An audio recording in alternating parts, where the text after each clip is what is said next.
If you could see the inside of your engine running on Shell Helix Ultra, you'd see how active cleansing technology really works. Continuously cleaning and protecting your engine. Shell Helix Ultra with active cleansing technology.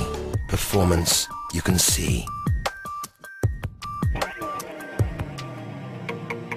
What we did in the past was to establish a cleansing platform as the main strategy and the main drive for Helix positioning. We are moving from the cut car campaign and showing even better how the oil works inside the engine. When we start to brief the agency, we were saying that we should show that we can clean as nobody else.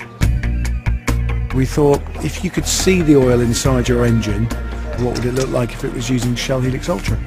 And we thought about X-rays, but felt there might be a better way to do it in a way that didn't involve CGI or some kind of post-computer enhancement.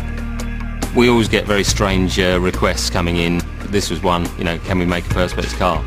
Of course we can do anything, given the time and the budget. I mean, there's over 2,000 parts to a car, so it's not a giant airfix kit, it's a bit more involved than that. I mean, we've had to totally dismantle and strip down a car and copy every part and make sure it all fits. Even then, you've still got to hand make everything to make sure it all goes back in the same place. For this commercial, we've gone to Rattling Stick. They've got some fantastic directors, and Ivan Bird is one of those. The others tended to get a little bit absorbed in the idea that we were going to make and photograph a glass car, and that was the story. Ivan got excited about the fact that that was only the start of the story, and the real story was putting oil into the engine and making the oil in the engine experience not the product bit that you have to fit in, but to actually be the central spine of the story. The engine is twice the size of the real engine.